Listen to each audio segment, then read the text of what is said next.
SGX Nifty trend లో కొంత weakness కనిపిస్తోంది. 5975 దగ్గర ట్రేడ్ అవుతుంది ప్రస్తుతం 19 పాయింట్ల నష్టంతో. సో మార్కెట్స్ ఓపెనింగ్ ఎలా ఉండబోతోంది, ఇంట్రాడే మూవ్మెంట్స్ ఎలా ఉండబోతాయి, ఈ అంశాలపై మనతో మాట్లాడేందుకు ప్రస్తుతం ఢిల్లీ నుంచి అనలిస్ట్ డి ప్రసాద్ గారు టెలిఫోన్ లైన్ సిద్ధంగా ఉన్నారు. Prasad garu good morning. Good morning Vasanth garu. So ఎటువంటి ఇంట్రాడే మూవ్స్ ఎక్స్పెక్ట్ చేస్తున్నారండి? షార్ట్ టర్మ్ డైరెక్షన్ ఎలా ఉండబోతుంది మార్కెట్స్ ది? I think short term direction definitely కొంచెం కన్ఫ్యూజింగ్ గా ఉంటుంది, కాన్ఫిడెన్స్ తో చెప్పలేము. కానీ అట్లీస్ట్ ఇవాళకి కనిపిస్తుంది 5950 సపోర్ట్ డెఫినెట్లీ హోల్డ్ చేస్తుంది, బికాస్ వాళ్ళ మార్నింగ్ షూస్ పాజిటివ్ గా ఉన్నాయి. సో 5950 ఇంత ఈజీ బ్రేక్ అవ్వదు.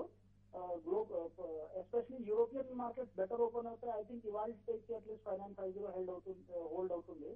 ఐ థింక్ ఇక్కడ నెక్స్ట్ ఫ్యూ డేస్ లో I think day to day view చేసుకోవడం బెటర్ షార్ట్ టర్మ్ కి, because practically every day global cues తో మనం రియాక్ట్ అవుతాం. గ్లోబల్ మార్కెట్స్ ఇక్కడ నుంచి ఎక్కువ నెగటివ్ ఉండకపోతే ఐ థింక్ 5950 హోల్డ్ చేస్తాం. బట్ అగైన్ అప్ సైడ్ కోసం ఐ థింక్ హరీ చేయకూడదు, బాటమ్ ఫిషింగ్ ప్లాన్ చేయకూడదు, కొంచెం మార్కెట్ ని ప్లేఅవుట్ అవ్వనివ్వాలి. బికాస్ మార్కెట్ కి ఇంత స్ట్రాంగ్ రన్అప్ తర్వాత కొంచెం సైడ్ వేస్ కన్సాలిడేషన్ కావాలి. ఈ సైడ్ వేస్ కన్సాలిడేషన్ తర్వాత బిగర్ అప్పర్ మూవ్ వస్తుంది. ఆ బిగర్ అప్పర్ మూవ్ కి ఇంకొంచెం టైం ఉంది. సో చాలా టైట్ స్టాక్ లాసెస్ తోనే షార్ట్ టర్మ్ ట్రేడింగ్ చేసుకోవాలి. ఓకే అండి, చాలా రోజుల తర్వాత ఒక సెల్ రికమెండేషన్ ఇస్తున్నారు. I think Bank of India structurally chartically కొంచెం వీక్ అనిపిస్తుంది. ఐ థింక్ నిన్న ఎస్పెషలీ మన ట్రేడింగ్ లో క్లోజింగ్ లో కూడా కొంచెం వీక్, లోవర్ సైడ్ క్లోజ్ అయింది. 467 కింద బ్రేక్ అవుతే I think short term trading opportunity 450 వరకు రావచ్చు.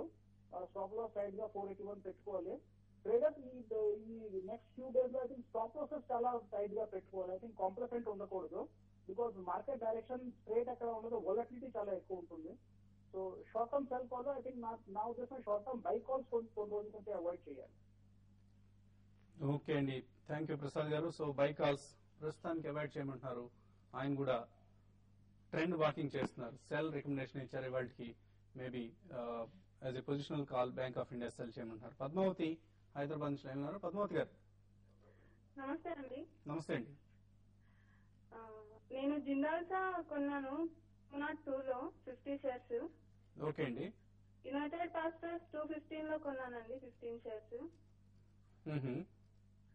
వాటి పొజిషన్ ఇంకా షార్ట్ టర్మ్ కోసం కొన్నారా, ఇవి ట్రేడింగ్ కోసం అండి? షార్ట్ టర్మ్ కోసం అండి. ఓకే అండి. So Jindal Saw pipes and United phosphorus మన రిజల్ట్ అయితే చూస్తే కనుక చాలా పాజిటివ్ గా వచ్చిందండి. ఇన్ఫాక్ట్ 3-4 టైమ్స్ కూడా పెరగడం జరిగింది. మీరు నా ఉద్దేశంలో ఫండమెంటల్ గా బాగుంది. లోయర్ లెవెల్లో వస్తే కనుక మీరు యునైటెడ్ ఫాస్ఫరస్ మీరు ఫర్దర్ గా బై చేయొచ్చు. బట్ యాజ్ ఇట్ ఇస్ మటుకు మార్కెట్ లో కూడా తీవ్రమైన కరెక్షన్ వచ్చే అవకాశాలు ఉన్నాయి. కాబట్టి మార్కెట్ పాయింట్ ఆఫ్ వ్యూ చూసినట్టు కొంచెం కాషియస్ గా ఉండండి. వీలుంటే కనుక లోయర్ రేట్ లో ఎగ్జిట్ చేయండి. అలాగే జిందాల్ స్టాక్ కూడా చూస్తే కనుక టెక్నికల్ గా బాగా వీక్ గానే కనిపిస్తుంది. నా ఉద్దేశంలో కనుక ఫర్దర్ వీక్నెస్ వచ్చే అవకాశం ఉంది. కాబట్టి వీలుంటే కనుక కొంచెం ఎగ్జిట్ అయ్యి మళ్ళీ లోయర్ రేట్ లో తీసుకోవచ్చు. రెండు స్టాక్స్ కరెక్షన్ ఉన్నాయి. సో జనరల్ గా లాంగ్ పొజిషన్స్ అందరూ కూడా కొంచెం కాషియస్ గా ఉంటే మంచిది. లోయర్ లెవెల్లో మళ్ళీ ఎగ్జిట్ బై చేయొచ్చు. ప్రస్తుతం కొన్ని స్టాక్స్ ఎగ్జిట్ అవ్వడం మంచిది అనిపిస్తుంది. ఓకే అండి. So hold for a while రెండు స్టాక్స్ కూడా Jindal Saw pipes and United Phosphorus. Subbareddy garu line ఉన్నారు ప్రస్తుతం హైదరాబాద్ నుంచి. సుబ్బారెడ్డి గారు చెప్పండి. సుబ్బారెడ్డి గారు సార్, ఈ మోజర్ బైర్ 500 కొన్నాను సార్ 7250 లో. ఓకే అండి. అలాగే క్యాంటాబిల్ రిటైల్ ఉంది కదా సార్, అదే 595 లో కొన్నాను సార్. హోల్డ్ చేయమంటారా, డిస్పోజ్ చేయమంటారా? ఇప్పుడు తగ్గింది కదా సార్ రేటు. అవునండి. క్యాంటాబిల్ ఎటువంటి ఇన్ఫర్మేషన్ బేస్డ్ గా కొన్నారండి? వస్తుంది కదా, అది యాక్చువల్ గా దాని ఆఫర్ ప్రైస్ వచ్చి 135 కదా, తగ్గిందని చెప్పి ఇచ్చాను సార్. అదే ఎక్కువ మంది చేసే మిస్టేక్ అండి ఇది. ఆఫర్ ప్రైస్ కంటే తక్కువగా లిస్ట్ దొరుకుతుంది. ఇప్పుడు ఎప్పటికైనా ఆఫర్ ప్రైస్ ని టచ్ అయిపోతుందన్న ఉద్దేశంతో కొంటారు. బట్ స్టాక్స్ ని ఫండమెంటల్స్ బేస్డ్ గా కాకుండా మార్కెట్ హైప్ బేస్డ్ గా ఐపీఓ ప్రైస్ నిర్ణయించినప్పుడు మీ ఎక్స్పెక్టేషన్స్ తప్పు అవుతూ ఉంటాయండి. సో ఇటువంటి స్టాక్స్ జోలికి వెళ్ళొద్దండి. క్యాంటాబిల్ రిటైల్ లాంటి స్టాక్స్ కి. మోజర్ బైర్ ఎలాగండి? మోజర్ బైర్ అయితే లాస్ట్ ఒక 1 year గా చూస్తే ఈ స్టాక్ అయితే అరౌండ్ 75-80 ఆ లెవెల్లో ఓవర్ అవుతుంది. ఇది బ్రేక్అవుట్ వచ్చిన రీసెంట్ గా కొంచెం బ్రేక్అవుట్ వచ్చినా కూడా మళ్ళీ రిజల్ట్ కొంత మార్కెట్ అనుగుణంగా రిజల్ట్ రాలేదు. దానివల్ల స్టాక్ లో మళ్ళీ అరౌండ్ 70 ఆ లెవెల్ నుంచి మళ్ళీ కరెక్ట్ కావడం జరిగింది. దీంతో పాటు మార్కెట్ కూడా కరెక్షన్ వచ్చింది. అయితే మీరు కొన్నది అరౌండ్ 70 కాబట్టి మీరు హోల్డ్ చేయమని సజెస్ట్ చేస్తాను. అంటే షార్ట్ టర్మ్ కాకుండా షార్ట్ టర్మ్ కొంత వీక్నెస్ ఉండే అవకాశం ఉంది. ఇంకా కొంచెం కిందకు వచ్చి అరౌండ్ 55 ఆ లెవెల్లో సస్టైన్ అయ్యే అవకాశం కనపడుతుంది. కాబట్టి ఏంటంటే మీరు షార్ట్ టర్మ్ కోసం కాకుండా 6 to 8 months కానీ మీరు హోల్డ్ చేసే స్టాక్ లో మంచి రిటర్న్ రావడానికి అవకాశం ఉంది. అరౌండ్ 120 దాకా స్టాక్ పెరగొచ్చు. క్యాటబుల్ రిటైల్ గురించి విషయానికి వస్తే అది కంప్లీట్ గా ఇది చాలా ఎక్స్పెన్సివ్ స్టాక్ అండి.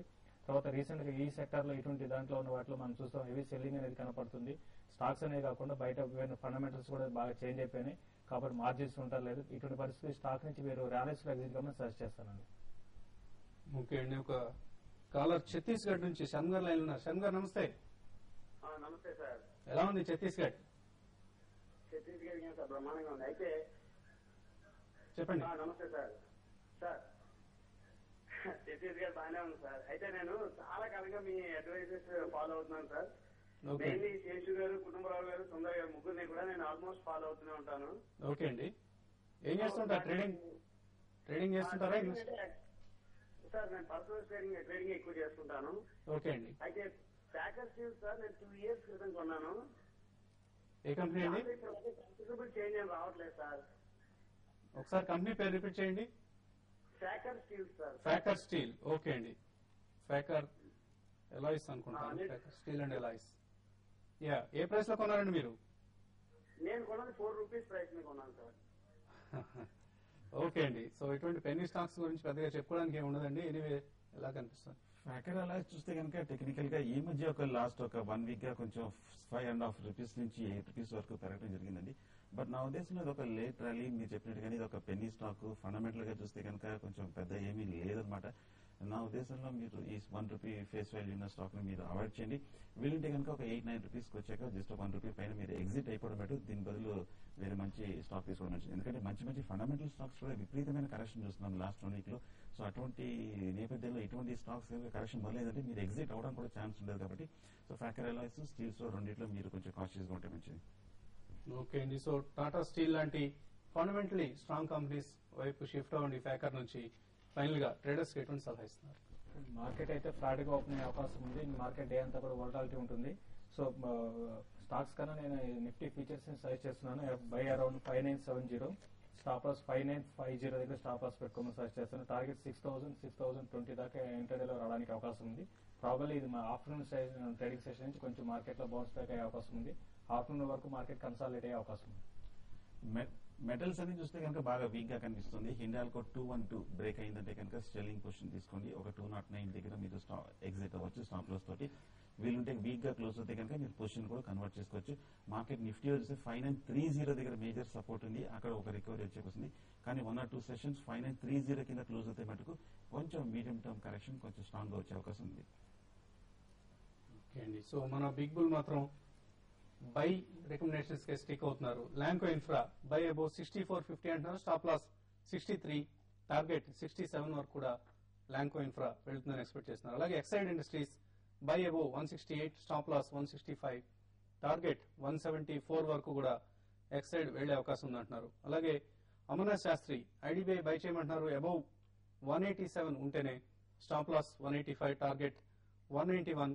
రిలయన్స్ మీడియా సెల్ చేయమంటున్నారు. Below 254, stop loss 256, target 250 rupees. So ఇవి ఇవాల్టి ట్రేడింగ్ కాల్స్ అండ్ రికమెండేషన్స్. మరిన్ని ట్రేడింగ్ కాల్స్ కోసం tv5money.com లో సబ్స్క్రైబర్స్ గా జాయిన్ అవ్వండి. ఇక్కడ డిస్ప్లే చేస్తున్న నెంబర్స్ ను మీకు ఏవైనా సమాచారం ఇతరత్ర సమాచారం అవసరమైతే కాంటాక్ట్ చేసి సభ్యత్వం తీసుకోండి. తప్పకుండా either rising market or falling market, రెండు మార్కెట్స్ లోనూ మన ఎనలిస్ట్ ఇచ్చే రికమెండేషన్స్ చక్కగా వర్కౌట్ అవుతున్నాయి.